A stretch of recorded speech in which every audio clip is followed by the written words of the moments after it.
Hello guys! Hello Virgo! Welcome dito sa aking channel, Kapalaran 888 Virgo. Alamin natin kung ano ang messages, vibration, gabay energy para sa lahat ng Virgo. This is general reading, so pwede kang makaresonate. Gamitin mo yung intuition sa panonood. So, Virgo, this is the last 2 weeks of June 2025. So, tingnan natin kung anong messages. Green Tara, start deleting or delegating. Okay, in horse. Okay, Virgo. Virgo, this is general reading. Sinasabi ng bara sa'yo dito, sinasabi ni Green Tara, sinasabi ng spiritual helpers and guides mo na ask others, especially your guides, angels, and the universe to help you, instead of trying to do everything by yourself. So, merong mga Virgo dito na siguro hindi ka humihingi ng tulong. Like, mayroon kang mga difficulties na pinagdadaanan. May mga hardships and difficulties. Maraming mga bagay kang gustong malaman. Pero, hindi ka nagtatanong or hindi ka humihingi ng tulong or hindi ka humihingi ng assistance. And dito sa Green Tara na to, sinasabi ng bara sa'yo na kinakailangan mo daw na humingi ng tulong, magtanong, maghanap ng taong pwedeng makatulong sa'yo. And if walang tao dyan, just pray, invoke angels, archangels, and guides na sana padalhan ka ng tao na pwedeng makatulong sa'yo sa mga bagay-bagay na gusto mong malaman or gusto mong makuha. And second deck natin, second card is Horse, Archangel Mary, and Crystal. Care for others and let them be free. So, sinasabi ng baraha dito, mayroong mga Virgo na siguro masyado kang impulsive and aggressive sa approach mo sa relationship. Sinasabi ng baraha sa'yo dito na kailangan mo daw na magkaroon ng empathy and sympathy sa mga tao sa paligid mo. And hayaan mo yung mga taong ito kung ano yung gagawin nila. So, like sa relationship, siguro, Virgo, masyado kang ganun, diba? Siloso, silosa, or maybe you're controlling the situation. Yung parang, may Virgo dito na siguro may asawa ka, may anak ka.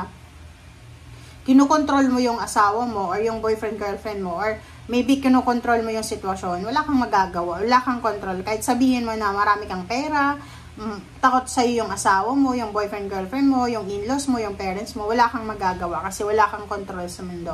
Okay? So, dito sinasabi na you need to care. You need to have and show sympathy and empathy sa mga tao sa paligid mo. Okay?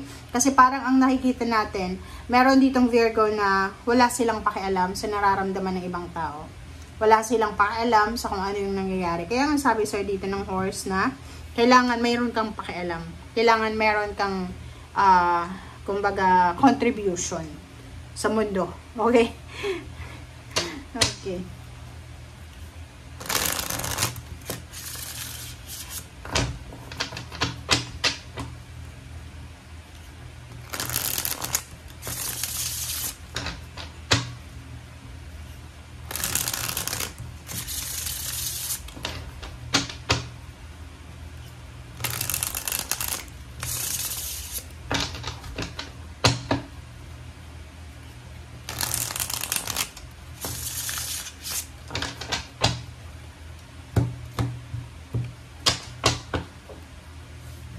Okay. Wow. First card and second card. Tingnan natin, Virgo.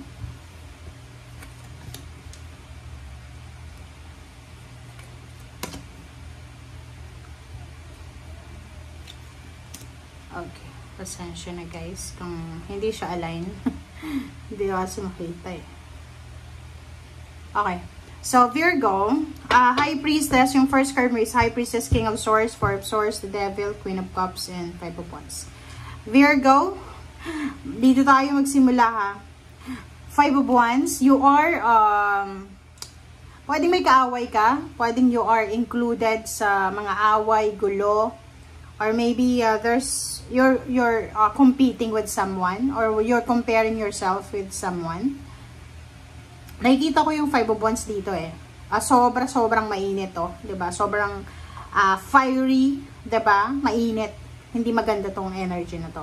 So, sinasabi ng 5 of Wands na to, Virgo, na if you are, kumbaga, suffering competition, misunderstanding, quarrels, or anything na aggressive, ito, and impulsive, you need to calm yourself. Nandito yung Queen of Cups. Sinasabi ng barahan na kalmahin mo ang sarili mo. Okay? Huwag kang magpadalos-dalos. Okay? Sinasabi ng barahan sa'yo dito, Virgo, na kung ano man yung pinaglalaban mo, hindi mo yun mailalaban. Kasi nandito yung the devil eh. Ang the devil na to, this is Capricorn. So maybe you're fighting with Virgo and Capricorn. They're fighting each other.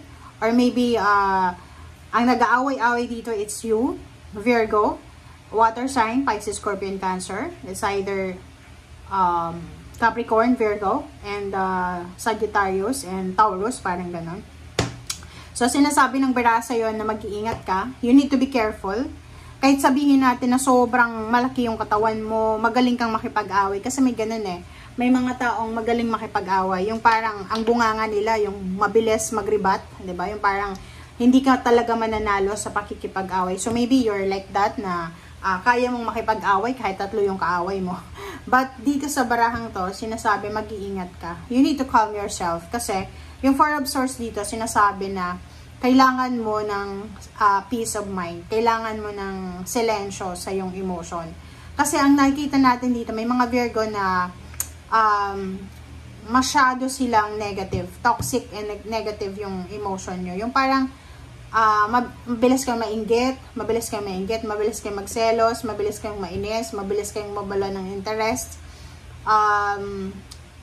Siguro nakaranas kayo ng depression or anxiety or maybe kung nabuntis ka, nabinat ka, parang ganun. So, meron ditong mga Virgo na ganun. But, yung ibang Virgo naman, sobrang tahimik sila. Mabait yung ibang Virgo and sobrang kalmado. But sa buhay mo ngayon, sinasabi ng baraha, kailangan mong kumalma kasi wala kang panalo dito eh. Kahit sabihin natin yun nga, magaling kang makipag-rebattles, ganyan, pero wala kang panalo dito eh. Kasi, maybe you lied to someone, parang nagsinungaling ka, nag-backstab ka, nag-gossip ka, wala kang magagawa sa kanyan kasi ang katotohanan ay lalabas. Okay? So, dito naman sa ibang Virgo na to, kung wala ka namang kaaway Virgo, your week na to is sobrang peaceful. You're at peace, diba?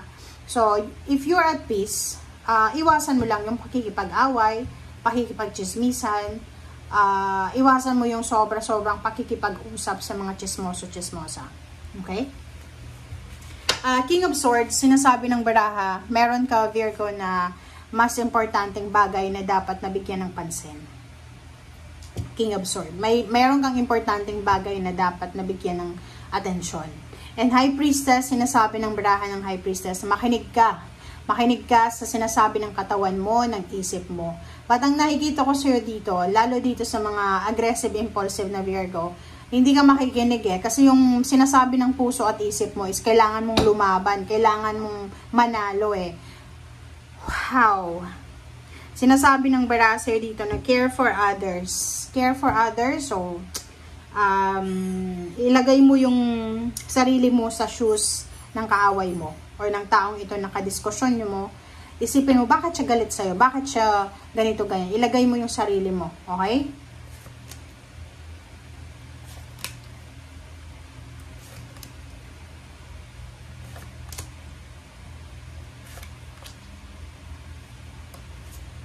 Alright. Wow. Sa ilalim mo dito is 6 of Wands. This is victory and success and Page of Swords and the Star.